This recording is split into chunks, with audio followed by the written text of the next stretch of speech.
Komite Hijaz merupakan embrio yang melahirkan organisasi besar yang bernama Nahdlatul Ulama. Bagaimanakah ceritanya? Mari kita bahas. Assalamualaikum warahmatullahi wabarakatuh. Selamat datang di Limpedia, wawasan keislaman pesantren persembahan Lim Production. Sudah kita ketahui awal tadi yang namanya Komite Hijaz merupakan suatu panitia yang melahirkan Nahdlatul Ulama. Nah, untuk kita tahu lebih spesifik apa itu Komite Hijaz, ada satu pertanyaan. Komite Hijaz itu apa? Apa kuwi Komite Hijaz? Komite Hijaz merupakan sebuah panitia yang di situ dipersiapkan sebagai delegasi untuk menghadap Raja Saud dengan membawa beberapa permohonan. Nah, untuk permohonannya dijelaskan nanti. Nah, dari panitia kecil inilah yang akan melahirkan sebuah lembaga yang menaunginya yang bernama Nahdlatul Ulama. Nah, sebelum membahas lebih rinci lagi mengenai Komite Hijaz, ada satu pertanyaan, ada satu hal yang patut kita perhatikan, yakni mengapa organisasi ini dibentuk atau mengapa panitia ini dibentuk. Ada beberapa faktor yang melatar belakangi mengapa panitia ini mesti atau harus dibentuk. Yang pertama, karena mewabahnya faham Wahabisme di kawasan Jazirah Arab.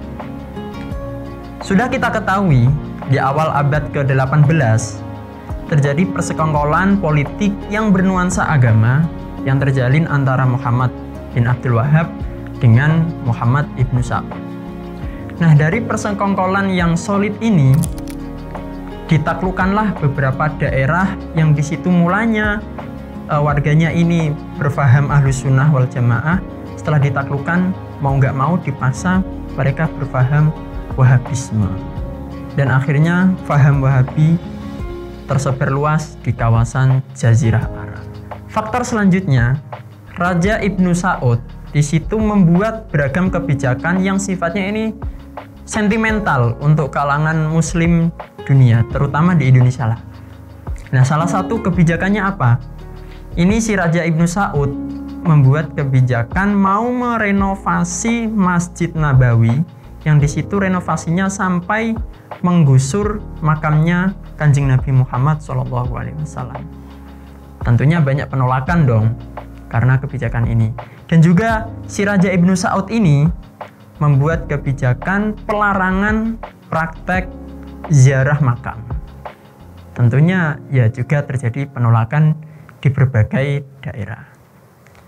Nah, teman-teman, perlu diperhatikan untuk Raja Ibnu Sa'ud yang barusan ini tadi itu hidup pada tahun 1870-an, yakni cucunya dari Ibnu Sa'ud yang awal. Kalau yang awal itu tadi hidup di tahun 1740-an. Jadinya beda, Raja Saud ini, yang ini dengan yang itu tadi beda. Ini cucunya, keturunannya.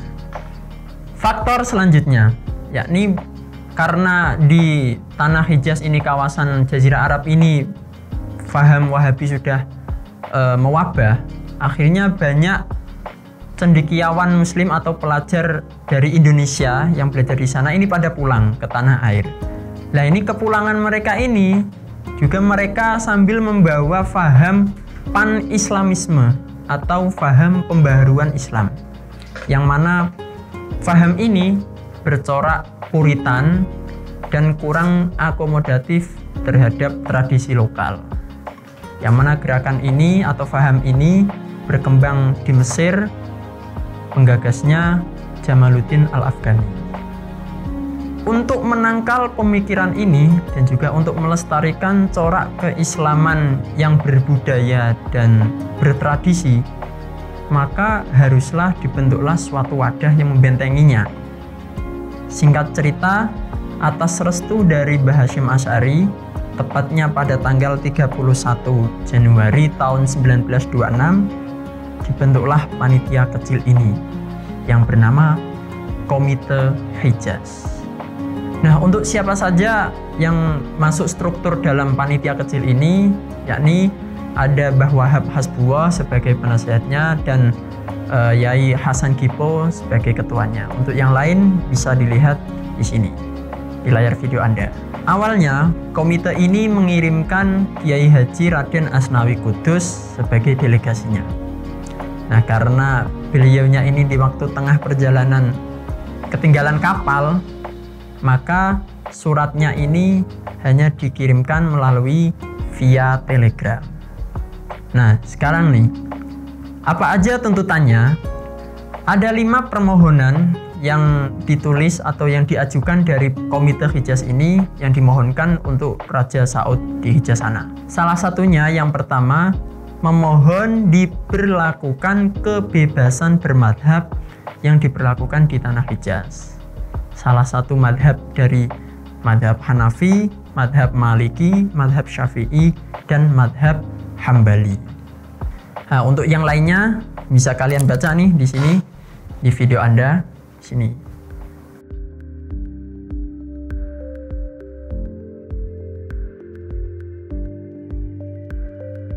Apakah surat ini langsung direspon oleh Raja Ibnu Saud di sana?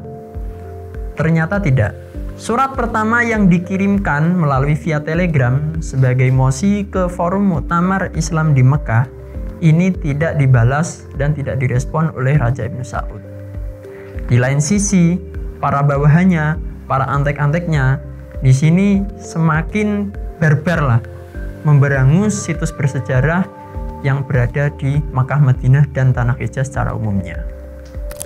Hingga 2 tahun berjalan, bersamaan dengan musim haji, atas petunjuk Hadratus Syekh Hasyim Asy'ari, Kiai Wahab atau Mbah Wahab memutuskan datang dan menghadap langsung Raja Ibnu Saud di Mekah dengan membawa surat yang sama. Kali ini, Mbah Wahab ditemani oleh Syekh Ahmad Ghanaim Al-Misri, seorang ulama asal Mesir yang memang sejak awal terlibat dalam perumusan Komite Hijaz ini. Akhirnya, pada tanggal 10 Mei tahun 1928 atau 2 tahun setelah pembentukan komite ini, bertepatan pada 20 Dzulqa'dah tahun 1346 Hijriah, akhirnya Mbah Wahab dan Syekh Ghanaim diterima langsung oleh Ibnu Saud. Terjadilah diskusi hangat seputar beberapa aspirasi sebagaimana isi surat. Dan alhamdulillah selang beberapa bulan ada surat balasan dari Raja Ibnu Saud langsung dari Mekah sana. Dan isi suratnya bisa kalian baca di sini.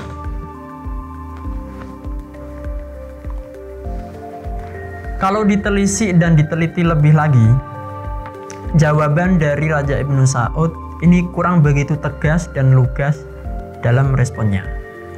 Namun meskipun kurang begitu lugas dalam menjawabnya, tapi lumayanlah isi surat balasan dari Raja Ibnu Saud ini sedikit melegakan umat muslim yang ada di belahan dunia, terkhusus di Indonesia ini.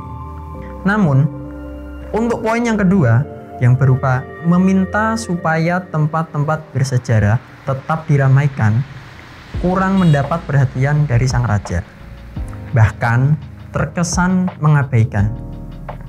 Hal ini terlihat jika tuntutan ini direalisasikan, tentunya situs sejarah yang ada di tanah Mekah dan Madinah masih utuh harusnya.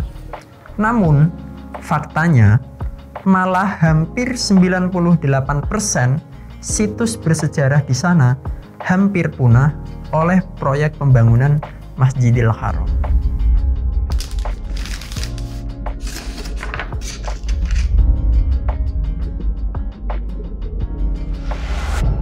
Karena untuk mengirimkan delegasi ke Muktamar Islami di Mekah, haruslah ada badan resmi yang menaunginya. Maka komite ini memutuskan badan yang menaunginya bernama Jam'iyah Nahdlatul Ulama. Jadi Komite Hijaz merupakan embrio yang melahirkan Jam'iyah besar yang bernama Nahdlatul Ulama. Bisa dipaham? Paham dong? Nah, itu dia sekelumit penjelasan mengenai Komite Hijaz. Like jika kalian suka, share ke teman-teman kalian, dan diskusikan di kolom komentar. Jangan lupa subscribe dan tekan tombol loncengnya di channel kami, Lim Production. Dan ikuti pula akun media sosial kami di lim_official_lirboyo. Dan ikuti pula akun media sosial keluarga besar pondok pesantren lainnya yang kita tinggalkan di kolom jejak deskripsi. See you next time. Nabi bersabda, "Ballighu anni walau ayah." Wassalamualaikum warahmatullahi wabarakatuh.